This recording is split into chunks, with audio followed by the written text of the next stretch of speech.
They taught that Abraham, Isaac, and Jacob would be resurrected to life. And the president of the Watchtower at that time, Judge Rutherford, bought a home, a palatial mansion in San Diego, California, and named it Beth Sarim, the House of Princes. And then he said it was built for Abraham, Isaac, and Jacob. When they were resurrected, they could come and live there. When they didn't show up in 1925, he lived there. He, however, deeded the house to Abraham, Isaac, and Jacob. Rutherford died in 1942, and Abraham, Isaac, and Jacob's house was sold. So we now have a prophetic housing shortage in San Diego, should they arrive at any day. Hi everyone, it's Doreen again. What's the real deal? Yes. Okay, so check this out. What did you think of that video? Isn't it crazy? Yes, I knew that would like somebody, because I mean, there's a lot of Jehovah's Witnesses that don't know about Beth Sarim, right? Am I saying it right? I can never say the name of the property in San Diego that Rutherford purchased for, remember, Abraham. They're all gonna come and live there. That's what his plan was for that property, but yeah, that didn't happen. Sorry, Rutherford. Oh my gosh. Okay, I'm sure you guys all know who that was in the video. I've just found him. How did I heard of his books. Okay, so I did hear about his books. This is, his name was Walter Martin, and I know a few of you EXJWs have talked about him, and he actually has a few books that he has written. So he's an actual author. He's the one who writes The Kingdom of the Cults. And I'm sure I hear that all the time, and I just found him, and you'll never guess.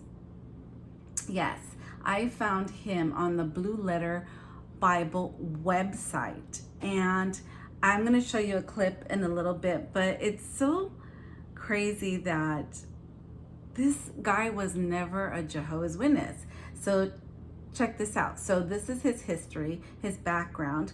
He was from New York. He was born in September 10th of 1928, sorry. And he died June 26th of 1989. So, and then he talks about France. Yes, Raymond France. Yes, we're gonna listen to that about him. He was on the governing body, and he talks about conscious of the crisis, right? So I still have not read that book, but you know what? Anything in there I will definitely believe, because there's a lot of EXJW witnesses that do talk about him and what it says in the book. And so, yeah, it's amazing.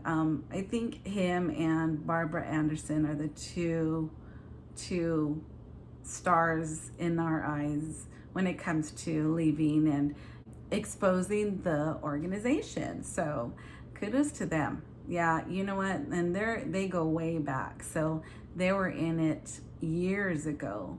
And so Walter Martin was an American Baptist Christian minister and an author who founded the Christian Research Institute in 1960, and was a parachurch ministry specializing as a clearinghouse of information in both general Christian apologetics and the counter-cult apologetics. So yeah, he's very interesting. You guys should look him up. He had tons of videos. I didn't realize that. So you know how one leads to another, and so I got like, yeah, we go down that rabbit hole like, oh, I gotta watch the next one.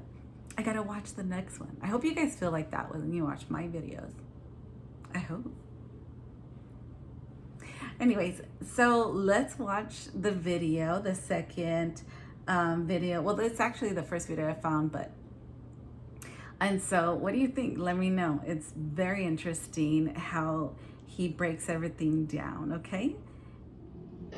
I will never forget, in 1950, when Jehovah's Witnesses released their New World Translation. I noticed a copy on your shelf in the pastor's study. They released the New World Translation of the Christian Greek Scriptures. And in it they had translated the Bible and mangled it in such a way as to make the texts that taught the Trinity and the deity of Christ read differently in English. And so I formulated a whole list of questions based upon the Greek and sent them to the Watchtower by registered mail. I received a letter which I still have. And the letter says, all the answers to your questions are found in the appendix of the book. I went to the appendix of the book, and there's nothing in the appendix of the book that has anything remotely to do with the questions which I asked. So I addressed a second letter to them and suggested that they answer the questions point by point, and if they couldn't answer the questions, that they would give me the names of the Greek scholars who translated their Bible so that I might come in and talk with them and find out where they got their translation from. I was informed that the Watchtower Society does not identify any of its Greek scholars publicly for the sake of preserving humility.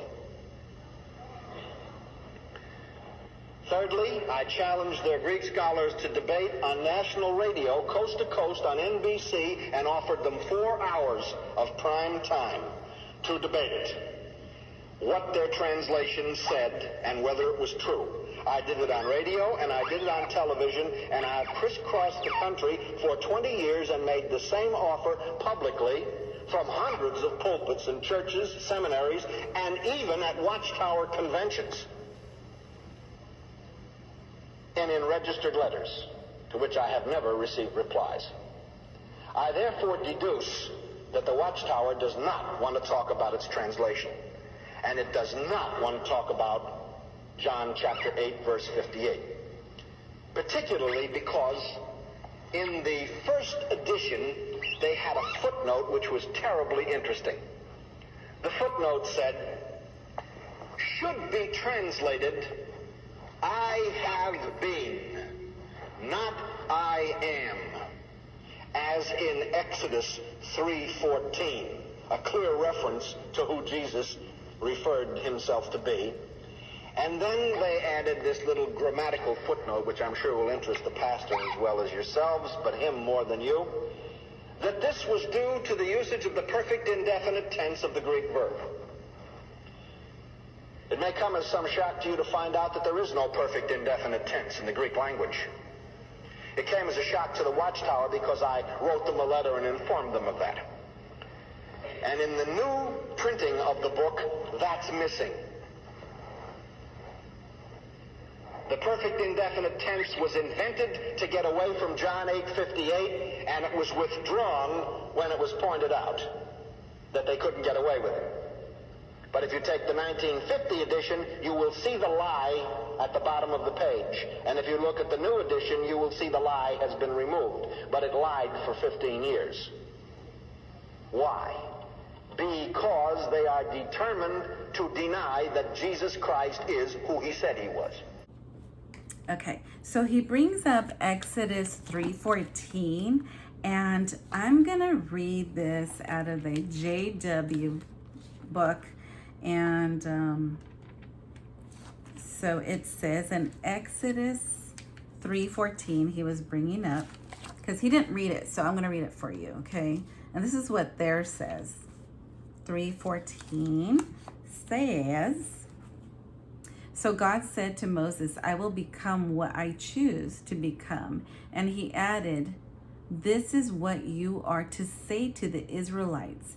I will become has sent me to you.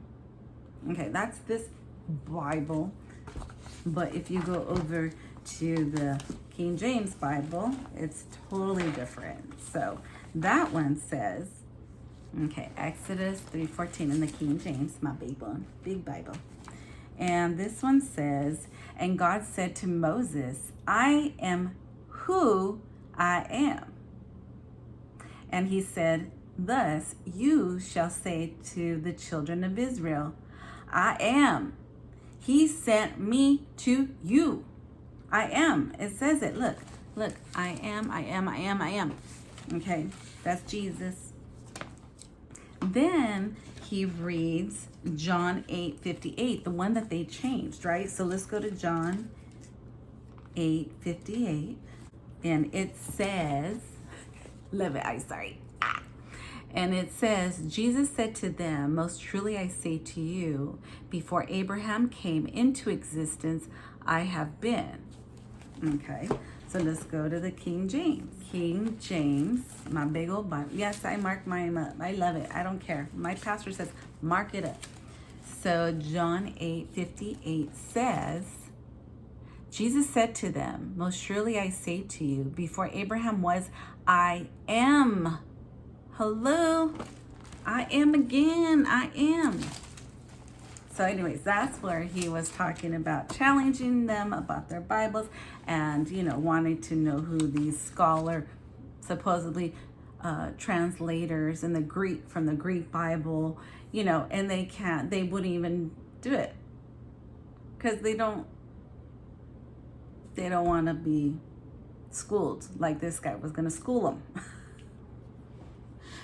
Anyways, give me your thoughts. I just thought this was very interesting, and but yeah, look them up on the Blue Bible letter. What's it called?